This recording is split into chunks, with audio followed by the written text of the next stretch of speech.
April felt like I lost my motivation or my mojo, or there was something just not quite right about my reading this past month.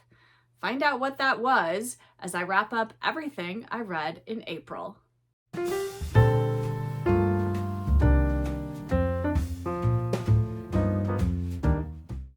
Hello book friends, I'm Jen and welcome back to my reading life, and welcome to another monthly wrap-up video where I'm going to share all of the books that I read in April. And first off, before we get into the books, I'm going to talk a little bit about how I felt about my reading in April. Now, I don't normally do this, but something felt off to me this past month. I felt a bit like I couldn't settle, or I wasn't sure what I wanted to read. It also felt like my reading was going so slowly, and that was for a couple of reasons, which I'll get into in a moment.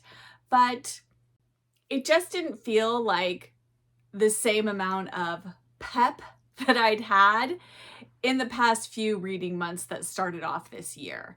And so it just felt a little bit strange, and I was trying to put my finger on exactly what it was, and I think it was a few things. First of all, I was reading Coming Home by Rosamund Pilcher for our read along, and I was really focused on not reading it too fast because I didn't want to finish it too early in the month because we are going to have a live discussion of it, and I wanted it to be fresh in my mind. But I was really feeling like I just wanted to get stuck into that book and just sit and just binge read, and I wasn't allowing myself to do that. So that was one thing that was happening. The second thing was one of the books that I read this month, which will be the first book I'm going to talk about in just a minute.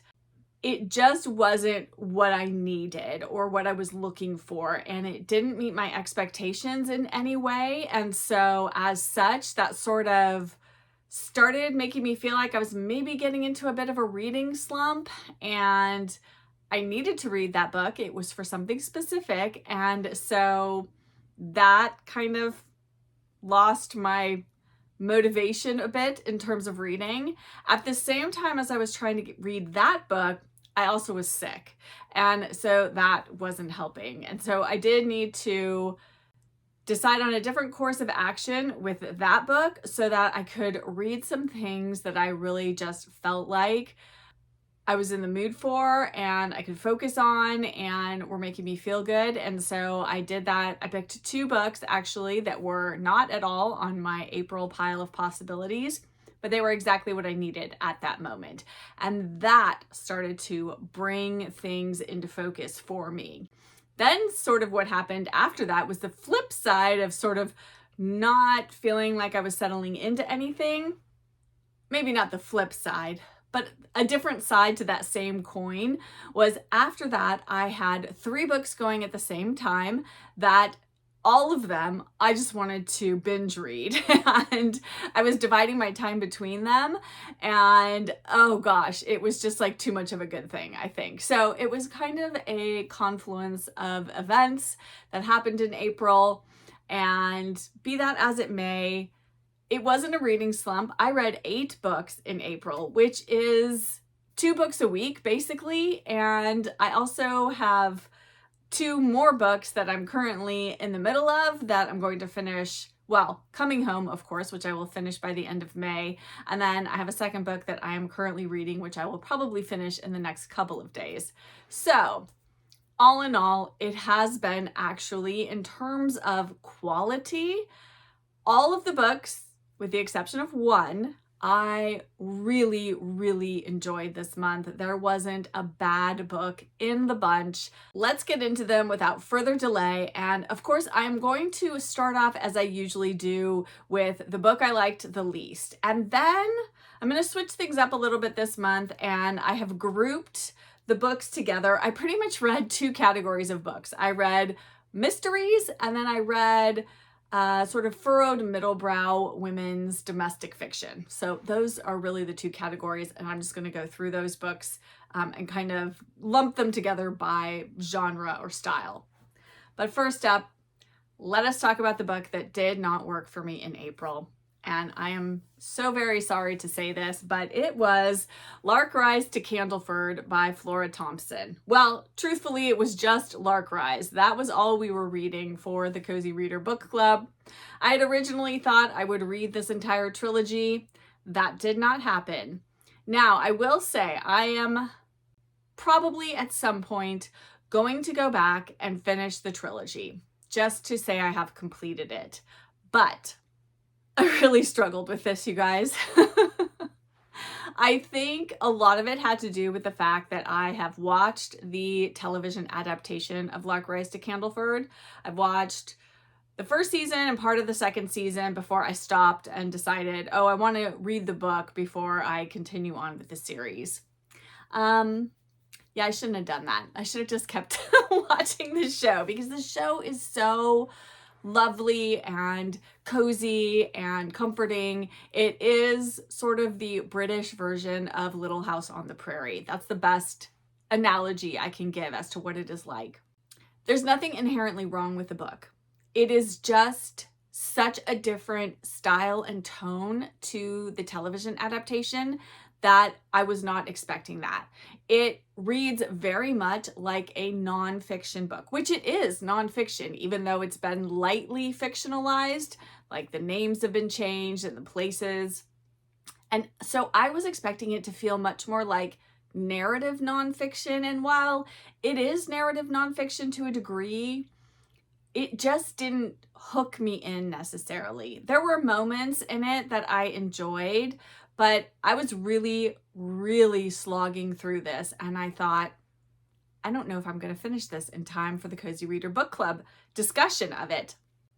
And so I made a decision to set this aside and pick up the illustrated Lark Rise to Candleford, which is abridged. Now, I am not usually one to read an abridged version of a book, but all of a sudden, it felt like the flow of this was going so much quicker.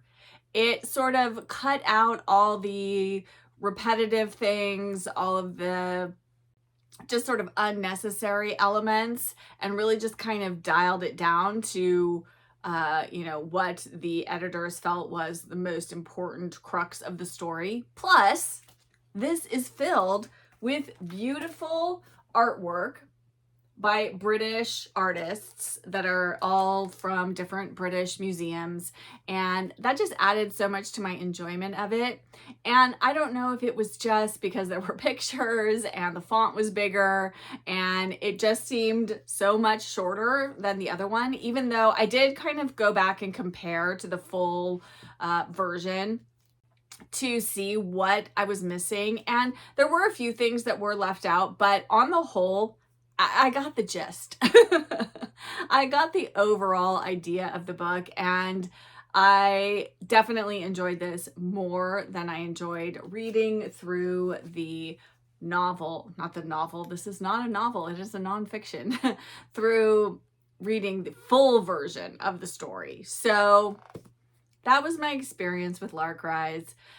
Some of it may have just been bad timing, which is why I am saying I will probably go back at some future point and read through the remaining 2 books in the trilogy.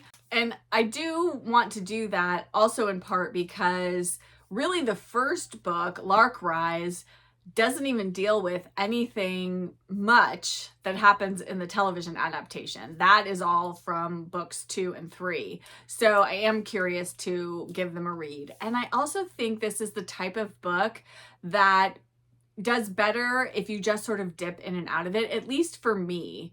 I just feel like trying to read it through like a novel wasn't working. It would just be one that like put on my bedside table or next to my reading chair and just kind of pick it up, read a few pages or a little excerpt from it, and then set it down and come back to it when I'm in the mood for it again. So I think that's how I will tackle the remaining 2 books in the Lark Rise to Candleford series. But unfortunately, it wasn't the right book at the right time for me. So there you have it. Then next up, I really do want to mention that, of course, I read book 1 of Coming Home from Rosamund Pilcher in April, which in and of itself was, let's see, 467 pages. So that was just like reading a full-length novel, even though I've only read half of the book so far. I am loving it. I'm so excited. I really feel like the action in the book kicks into gear in book 2, so I'm very excited to get into that and see where Judith's life takes her at this point.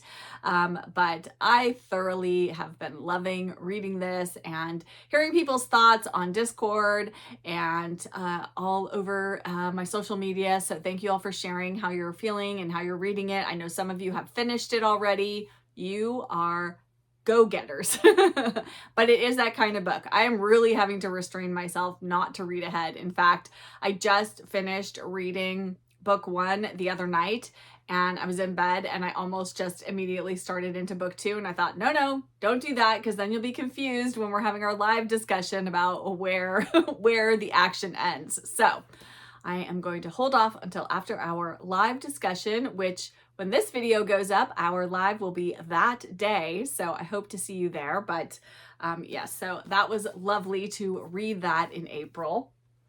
I did also mention that I am nearly finished with another book, and I'll just briefly mention it here because I will talk about it more thoroughly in my May wrap up, but that is The Other Bennett Sister by Janice Hallett, and I am absolutely loving it.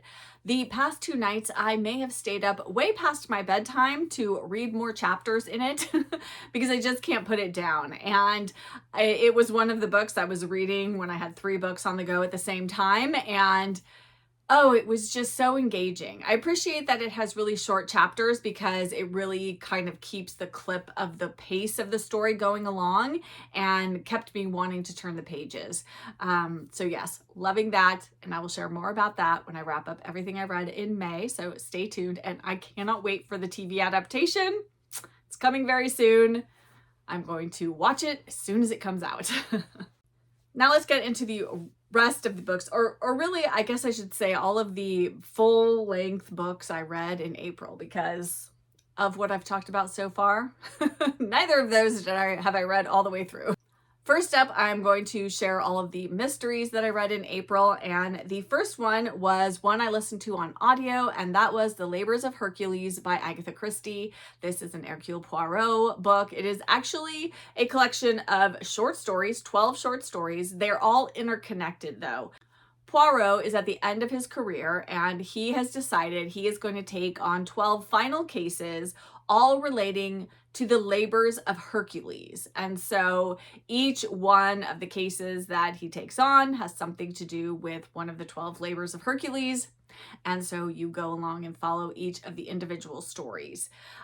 This was really a great collection of short stories. I think definitely up there, one of my favorite Hercule Poirot short story collections. I liked that kind of interconnectedness.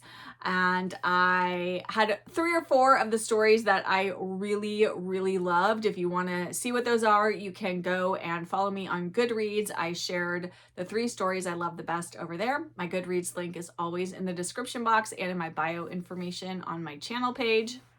But I'm so glad that I read this or listened to it. Hugh Fraser was the narrator. He is fabulous. Definitely my favorite of the Poirot, Agatha Christie narrators. And of course, this just plays into the Poirot love affair I'm having at the moment, where I am also watching the television series. I am listening to the Labors of Hercule podcast, which I cannot recommend enough. I will link that also in the description box below if you want to give it a listen. And then, of course, I read this short story collection. So it has been all things Poirot for me recently, and I am loving it.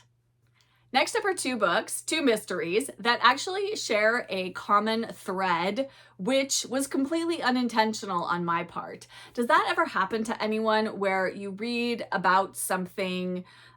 It could be really anything. A few years ago, I read 3 or 4 books in a very short period of time that all dealt with nuns and convents. And I didn't do it on purpose. It just seemed like these books kept falling into my lap and they sounded good and I would pick them up. But I find sometimes that will happen in my reading life, that some through thread will be going on amongst some of the books that I'm reading. And so these two share something that was just kind of fun. And the first book was Crook o' Loon by E.C.R. Lorac. I am quickly becoming a fan of E.C.R. Lorac. This is one of the later mysteries in E.C.R. Lorac's recurring detective series that she has. Chief Superintendent, is he Chief? No, Chief Inspector Robert McDonald. And in this, he is on holiday and he is staying with some friends while he looks around for a farm to purchase for his retirement. And going on in this community where he is staying, there have been some sheep thefts. So some sheep thieves have been coming onto the farms and stealing sheep. And then one of the farmhouses burns down.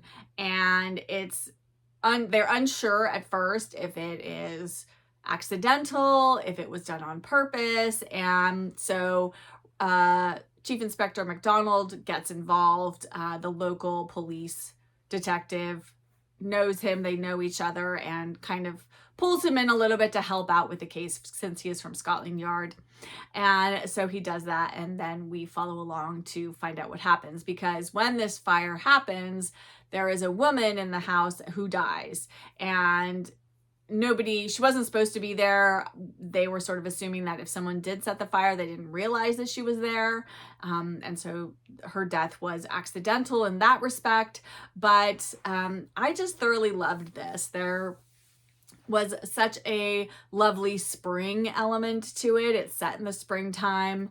Obviously, all of the things about sheep and shepherding. And there's a young couple who are planning to get married, but they don't really have enough money at the moment to buy a house. So there's this kind of like subplot happening, which I really very much enjoyed. They were good characters.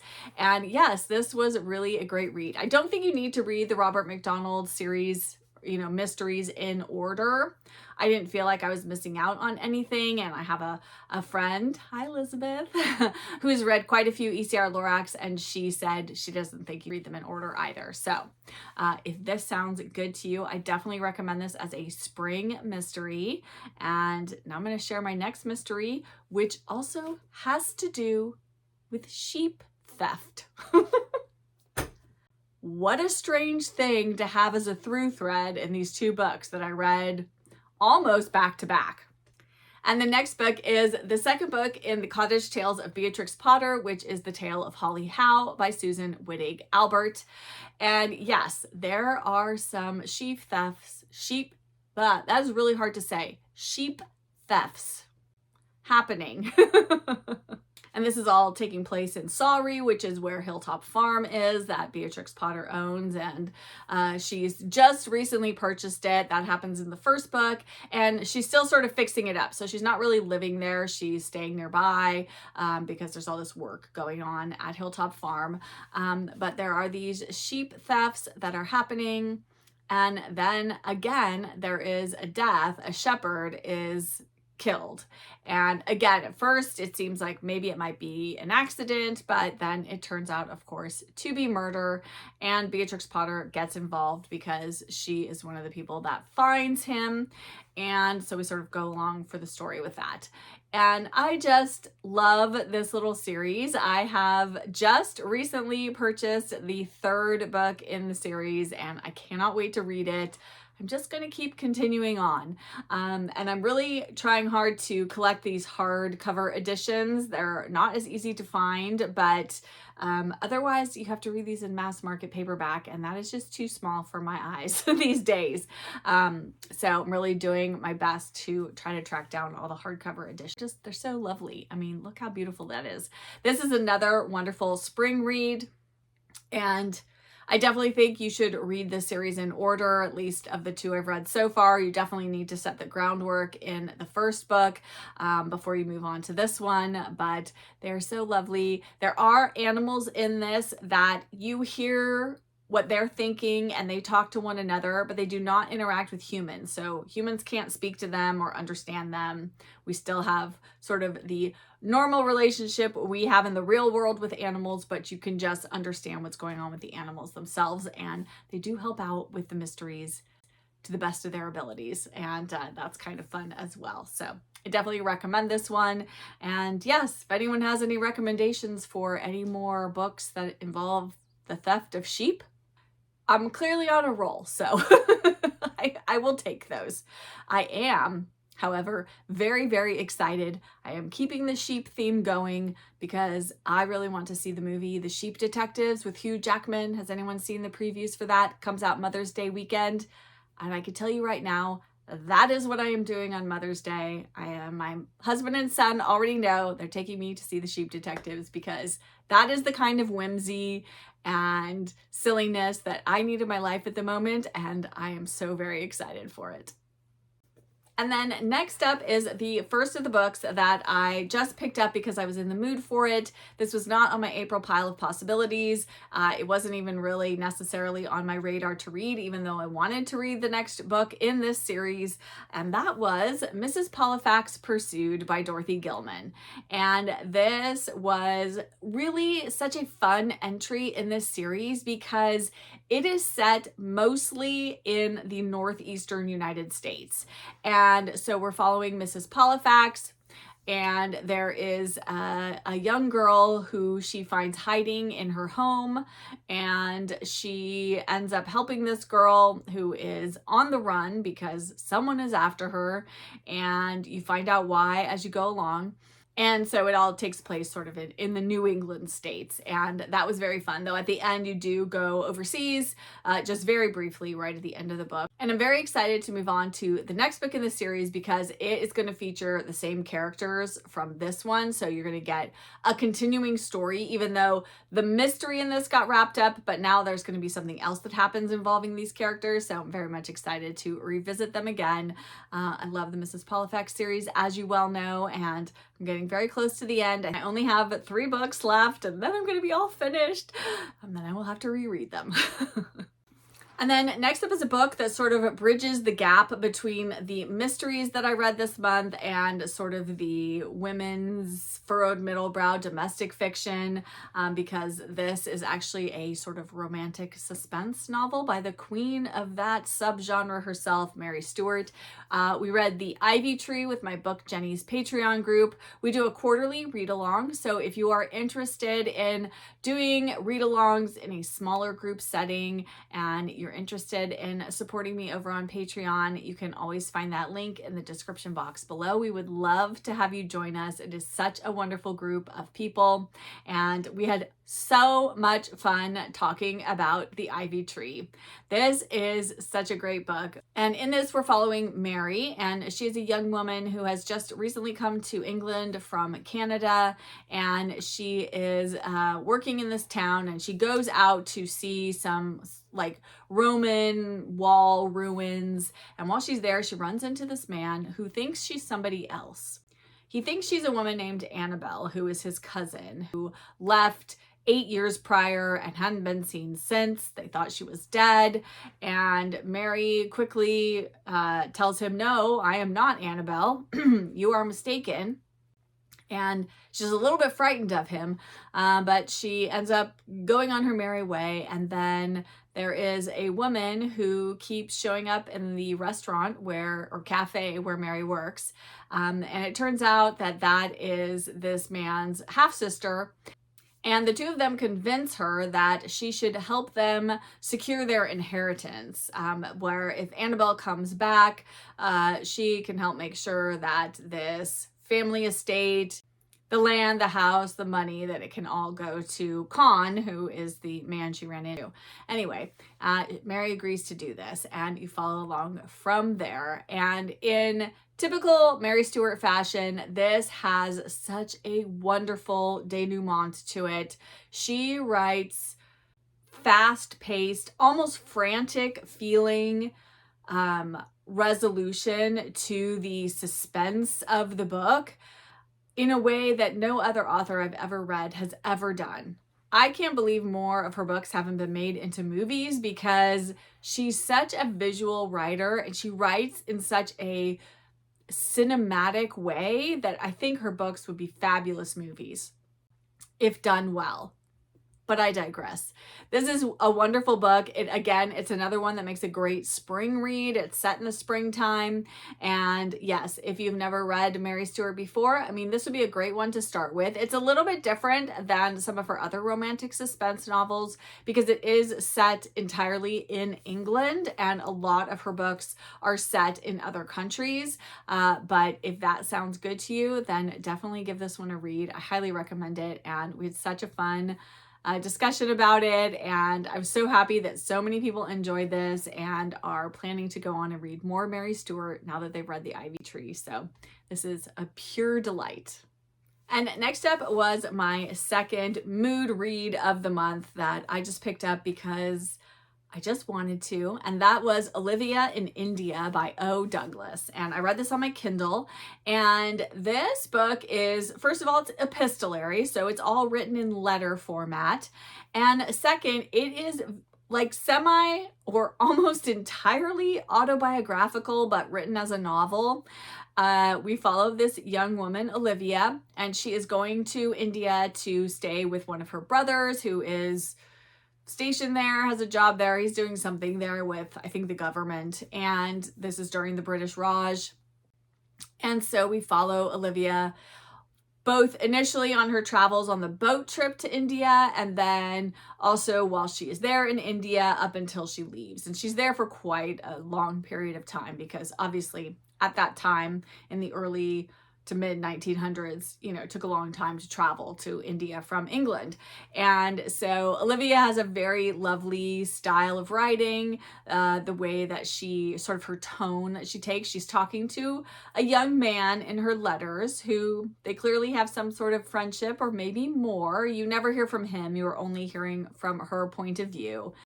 Now, definitely keep in mind that this book is of its time, so there is some language and references and things that might be a little bit jarring to our modern sensibilities, but it really was such a fun read. This is one of O. Douglas's first books that she ever wrote, and I am very excited to continue on. I am going to read Pink Sugar next. That will be my next O. Douglas book, which I might get to very soon. We shall see. I definitely recommend Olivia in India, especially if you enjoy O. Douglas's writing. And I believe I have a Kindle edition of, I think it's 10 O. Douglas novels all in one.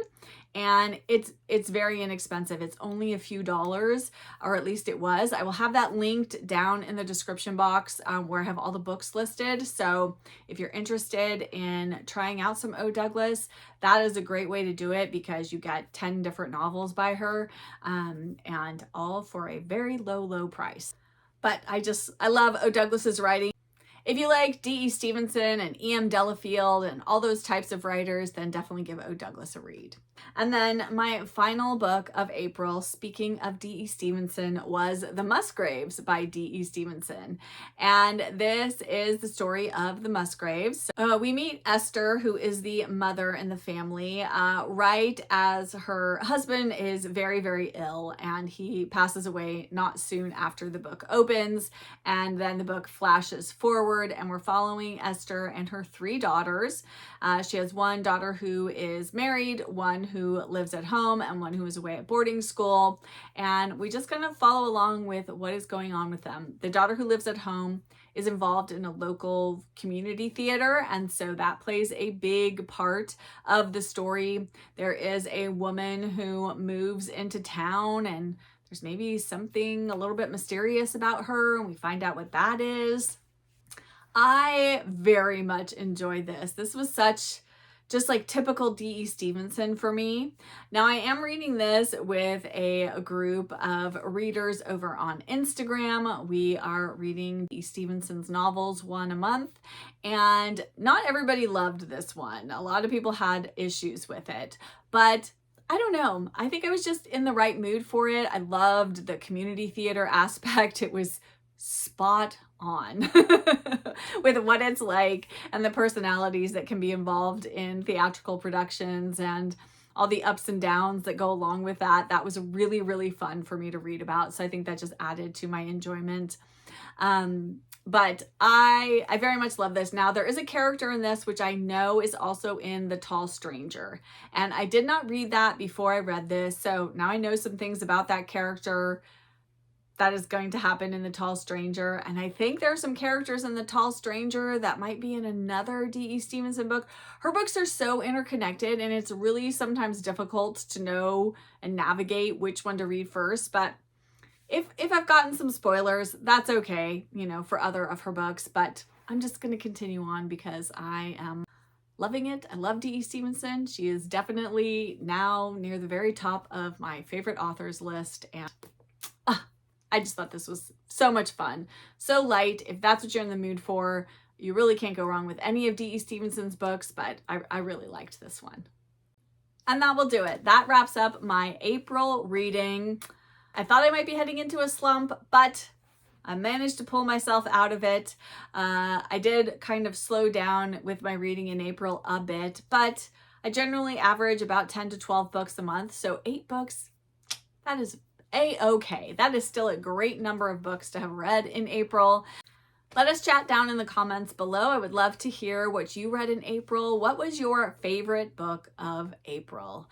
Let me know. I would love to hear that. And I know I've been hearing throughout social media, because I have been talking about it, that others of you maybe didn't have the best April reading month either. So I'm curious to hear how your April reading went. If you're feeling like you're coming out of maybe having lost your reading motivation or being in a little bit of a slump. So let's cheer each other on in the comments. And if you're here, but you don't have anything you would like to add in the comments, but you'd like to let me know that you were here, because comments really do help my channel. Well, because it was a theme in my reading for this past month, let's leave some sheep emojis.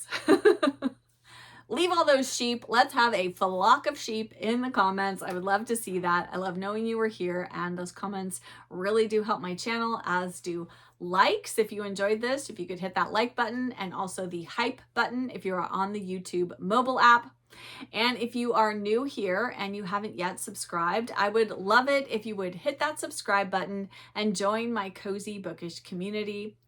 Thank you all so much for being here, for taking time out of your day to spend it with me, and for leaving all of your lovely comments. I read them all, and it is so lovely knowing that you're here. As always, I'll be back with another video very soon, and until then, I wish you a good book and a warm cuppa. Bye!